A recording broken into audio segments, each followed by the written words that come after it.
माधोपुर गांव में किशन अपनी पत्नी सुषमा के साथ रहता है। वह अक्सर पैसों को लेकर काफी परेशान रहता है। वह जब भी कोई नया काम शुरू करता तो वह ठप हो जाता। दोपहर का समय था। किशन और उसकी पत्नी सुषमा घर में बातें कर रही होती हैं। तभी उन्हें रामू की जोर से आवाज आती है। अरे मालिक मालकिन जल्दी से बाहर आइए। रामू की आवाज को सुनकर वे दोनों घर से बाहर आते हैं।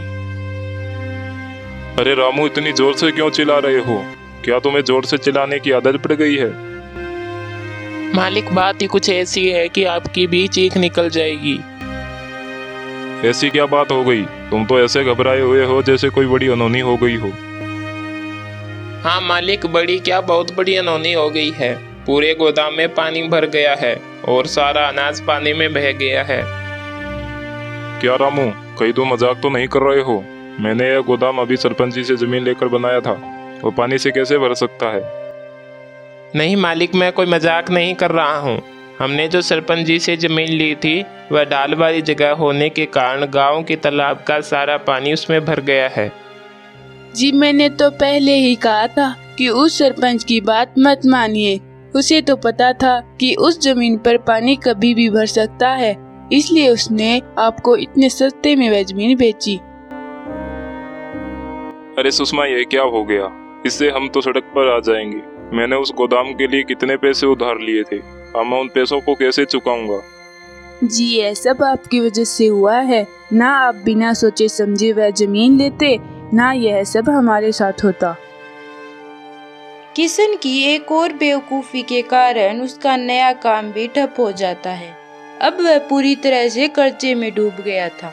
गोदाम का हर्जाना लेने के लिए वह रामू के साथ सरपंच के पास जाता है। यह ठीक नहीं किया सरपंच जी आपने। आपको पता होते हुए भी कि इस जमीन पर कभी भी पानी भर सकता है, आपने मुझे इसे बेच दिया। मुझे सुनाने से कुछ भी नहीं होगा किशन।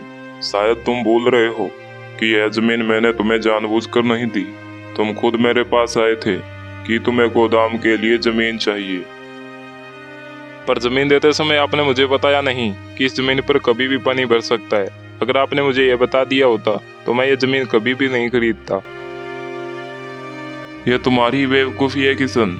यह तो मुझे नहीं, तुम्हें सोचना चाहिए था कि यह जमीन गोदाम के लिए सही नहीं है, और मुझे तो अपनी जमीन बेचनी थी, तो मैंने तुम्हें बेच दिया। और वही बात हर्जाने की, तो इस पर मैं कोई हर्जाना नहीं देने वाला। मालिक, सरपंच से हर्जाना मांगने का कोई फायदा नहीं है। यह हमें हर्जाना नहीं देंगे। वैसे भी यह जमीन हमने अपनी इच्छा से खरीदी थी। चलिए अब तो हम घर ही चलते हैं। हाँ रामू, तुम कह तो ठीक ही रहे हो। इसमें गलती तो सारी मेरी ही है, पर अब मैं इसमें कर भी क्या सकता हूँ। इस प्रकार किशन के कुछ दिन ऐसे ही कठिनाइयों में बीत रहे थे। फिर एक दिन रामू किशन को एक सुझाव देता है। मालिक, मेरे दोस्त ने मुझे बताया कि राव के जंगल में एक पहाड़ी के पास एक सिद्ध ऋषि रहते हैं। जो भी उनके पास जाता है वह जरूर उनकी मदद करते हैं। मुझे लगता है कि आपको उनके पास जाना चाहिए, वो आपकी जरूर मदद करेंगे। जी रामू ठीक कह रहा है। हमारी स्थिति दिनों दिन बिगड़ती ही जा रही है। हमें उस ऋषि के पास जाना चाहिए। किशन उसकी बात मान लेता है। किशन और सुषमा उस ऋषि से मिलने के लिए चल पड़ते हैं। किशन ऋषि को सारी बात बताता है। ऋषि उनकी बात को सुनकर मंत्रों का जाप करता है। तभी उनके हाथों में एक सुनहरी चिड़िया आ जाती है। बच्चा, यह कोई साधारण चिड़िया नहीं है, बल्कि यह एक जादुई चिड़िया है। कोई भी काम करने से पहले तुम इस चिड़िया से सलाह लेना। तुम्हारे सारे काम शुभ ही होंगे। लेकिन एक बात का विशेष ध्यान रखना कि यह चिड़िया कभी भी उदास नहीं होनी चाहिए। अगर ऐसा हुआ तो तुम्हारी यह सारी समृद्धि वापस कम होने लगेगी और तुम्हें कंगाल भी बना सकती है। जी गुरुजी, हम आपकी बातों का पूरा ध्यान रखेंगे और कभी भी इस चिड़िया को उदास नहीं होने देंगे। किशन और सुषमा उस चिड़िया को लेकर घर आ जाते हैं। अब किशन जो भी काम करता तो उससे पहले उस चिड़िया से सलाह लेता। तो बताओ चिड़िया रानी, गोदाम को खोलने के लिए हरिराम की जमीन ठीक रहेगी या बरगद के पेड़ के पास वाली जमीन? बरगद के पास जो जमीन है वह अच्छी है, भले ही वह थोड़ी महंगी है, लेकिन उससे कुछ ही दूरी पर बाजार पड़ता है, जिससे तुम्हारा काम खूब चलेगा। अब किशन धीरे धीरे गांव का धनी व्यक्ति बन जाता है। उसके पास अब खूब धन था। अब तो किशन छोटे छोटे कामों के लिए भी चिड़िया की सलाह लेता था, पर ज्यादा पैसों के कारण सुषमा को भी लालच आ जाता है और वह अपने पति से कहती है, सुनिए जी, इस चिड़िया के कारण आज हम इतने धनी हो गए हैं, पर कहीं ये चिड़िया उड़ गई या कुछ हो गया तो हम और धनी कैसे बनेंगे। मैं तो कहती हूँ इस चिड़िया को एक पिंजरे में रख देते हैं, जिससे यह कहीं जा नहीं पाएगी। तुमने बात तो एकदम सही कही है। ये चिड़िया हमारे लिए वरदान साबित हुई है। मैं कल ही बाजार से इसके लिए एक अच्छा सा पिंजरा लाऊंगा, जिसमें ये आराम से रह पाएगी।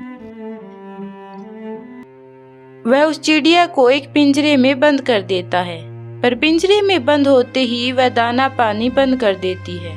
वह ना अन्न खाती और ना ही पानी पीती। अब वह चिड़िया उदास रहने लग जाती है। इस प्रकार चिड़िया के उदास रहने के कारण किशन और सुषमा परेशान हो जाते हैं। वे सोचते हैं कि इस प्रकार अगर चिड़िया उदास रहेगी तो उनकी धन संपत्ति वापस कम हो जाएगी। वे चिड़िया को लेकर उस गुरु के पास वापस जाते हैं और उनको सारी बातें बताते हैं। मैंने तुम दोनों से कहा था कि यह चिड़िया उदास नहीं होनी चाहिए। तुमने अपनी सुख समृद्धि के लिए इस चिड़िया की आज़ादी ही छीन ली। और सबसे बड़ी बात यह है कि तुम्हें अपने छोटे छोटे निर्णयों के लिए भी दूसरों पर निर्भर रहना पड़ता है। तुम अपने निर्णय लेने में भी सक्षम नहीं हो, इसलिए तुम्हें इस नन्ही चिड़िया की आवश्यकता पड़ी। क्या फायदा तुम्हारी समृद्धि का जो किसी और की देन हो। गुरुदेव, मुझे माफ कीजिए, मुझे अपने किए पर पछतावा है। मैं आज से अपने सभी निर्णय खुद लूंगा और खुद के दम पर ही पैसे कमाऊंगा।